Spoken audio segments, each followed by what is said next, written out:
Nothing much, just work, family, church, but today I'm working from home.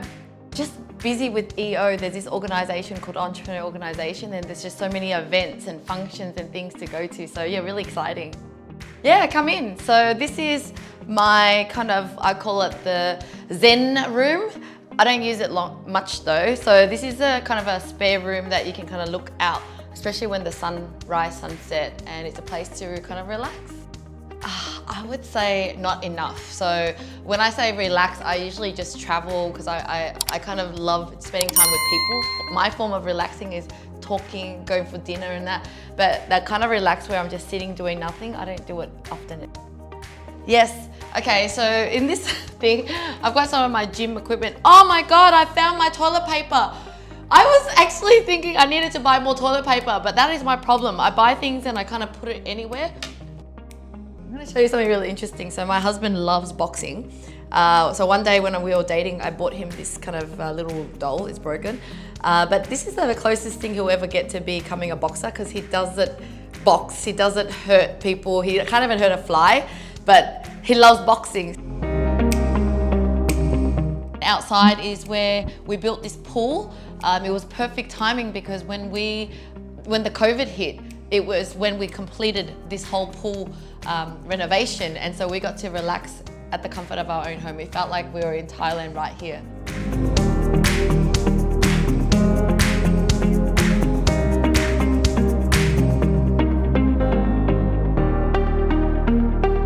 So this is actually not our living space. It's the space where people kind of enter, and like I said, that room I don't use it much, but let's come upstairs to the main living room.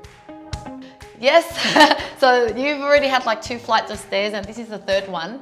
But yeah, people always make a comment around like, you must be really fit going up here. And so I would say yes, this does not keep you fit though. I do like to exercise and I exercise daily, but this can be tiring when you have a lot of luggages. Like in my case, I'm always traveling. So the hardest part is when you have to carry luggages downstairs, but you know, ourselves being young, it's fine.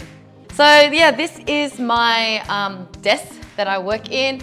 Sorry, let me open these blinds. So the reason why I always close these blinds is because it's actually, it's a wide window. So usually when it's a sunny day, it's too sunny for my eyes.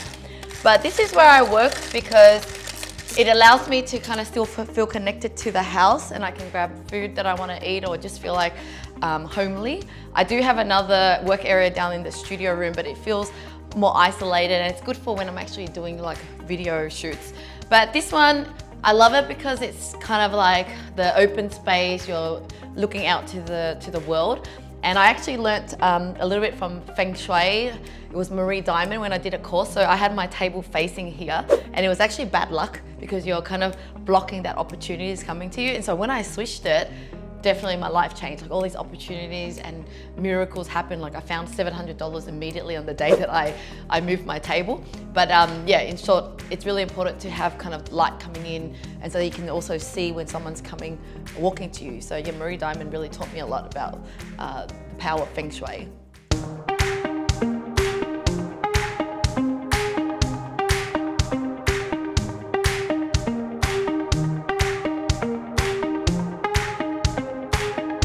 Okay, so like I said, I wake up at 3 a.m. and when I wake up, apart from brushing my teeth, etc., which already takes up like nearly 15-20 minutes, and then I would actually work on my laptop. So I usually like to take this little laptop and then I go back into the bed where I feel like I can still kind of transition between the bed and my laptop working, and I kind of get cozy, and this is where I get to do more planning work. So I have my Notion app open and it has like columns of like journaling, which it is like, how are you feeling today? What are you grateful for? What do you want to pray for today?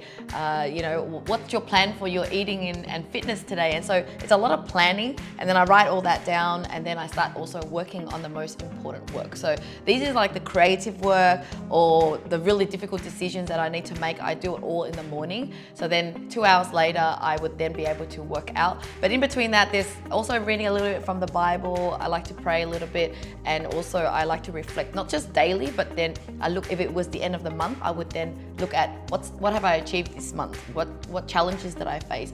And spend a lot more time reflecting through journaling, which has really, really been life-changing for me. So let me show you around my first lounge room. So yeah, I have another lounge room. And yeah, this is where I sit and read, and this is a piano. I like the sound of piano. I went to do some lessons and I realized, no, it's not made for me. There are certain things in life you'd rather just consume than try to be the actual artist. But my daughter learned it for a while since she was 4, and then she kind of quit. So it was a bit sad when I could see potential in her, but she just didn't like that solo act. So no one's using the piano right now. Oh, don't mind me. So I am a little bit of a shopaholic. I like to buy random things. So this is like a Wi-Fi panorama camera. Apparently you can just like plug it in and you can use the app to just, look at things. I don't know. I just like gadgets. I like inventions. And then there's this hair fiber. So when you start to bald here, you just shake it on your head, and I like it. And so I usually just buy random things. And when I do have random things, I like to kind of put all the mess in one place. So the way I like to do my journal is I kind of call it whatever the topic is for the day. Like today, this is my daughter's dance, and then how am I feeling this morning? What's the day? Sleep and dreams, I track what I actually dream about. And then I journal like what's going on today or maybe yesterday.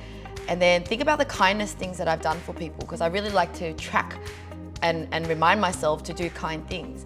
And then I talk about my morning like any challenges that I'm facing right now, as well as what am I grateful for? And then pray. Instead of like kind of sitting there and praying, I love to kind of write it down and go, dear God, I pray for certain things, or I pray for people. And then I do a little bit of Bible study, whether I'm reading from a book or an app, and then I write down what my plans are for my eating plan. And then I would also just reflect. As you can see here, I have January, February, let's show it here. Show on this way. So you can see here, I track every single month. I write down my intentions, what happened, and achievements. I even go as far as quarterly, Q1, Q2, and track everything. So I can do a lot on my Notion. So yeah, once I'm done dropping the kids off school, I usually just work anywhere. Although I do enjoy working at my desk, sometimes I do just work on my laptop. And so the way I connect with my team is using Slack. Slack to me is like the virtual office. So we all join on there. We have different rooms, and we call it channels, and that's where we work and discuss online. And I think the other favorite tool that we need when we work online is like a project management tool. So something like ClickUp or Asana, where you put all these tasks in, you put deadlines, and you assign it to a person. So that's how we kind of keep each other accountable on all the projects that we work on.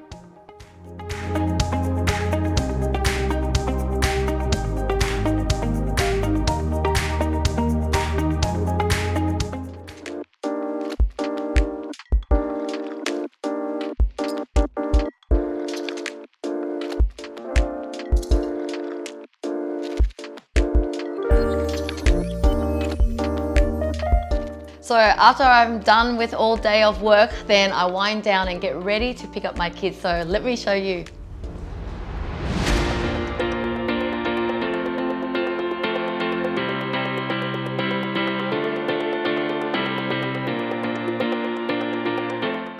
My favorite food, Vietnamese. I swear I can't get enough of my own cuisine because it's just so fresh, and just I love the fish sauce that goes with everything. I'm scared of ghosts. I wish that they weren't true. When I was growing up, I'm like, I wonder if ghosts is true, and I hope the adults will tell me that it's not true. But the older I get, the more adults I know, the more they say it is true. So I'm scared. I'm scared of the unknown. I just hope the ghosts don't pop out. Okay, so if I ever see a cockroach, I would be the first one to kill it.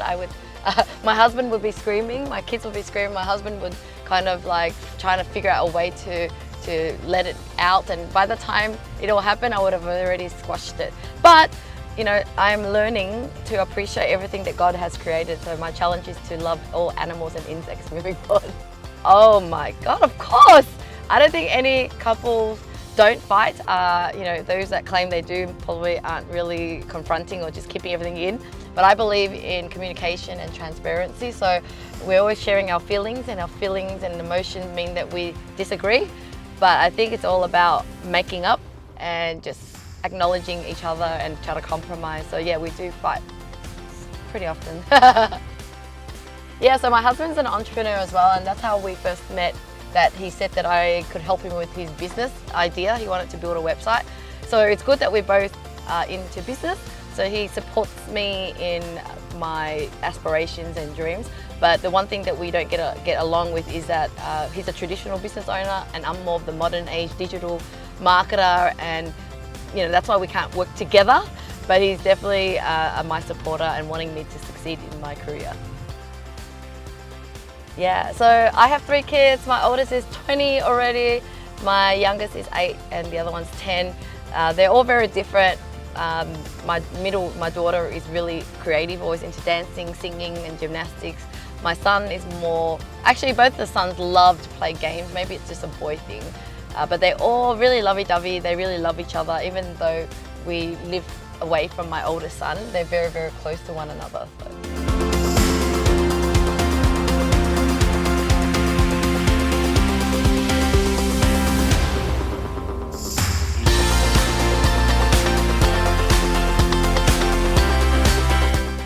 She's my best friend. Thank you.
One of the best things that I've ever discovered is Christianity, just believing and understanding that there is God out there and that we have Jesus to really follow his guidance and teaching, and knowing that God loves us. And every time things go wrong nowadays, I always know that God has better plans, and there's just so much learnings that I can gain from reading the Bible. It's all written in there for us to follow. It's like love others, love his children, serve others. It's just all written in there, and I wish I found it earlier, because nowadays I do everything with grace. I do everything because I know it's the right thing to do.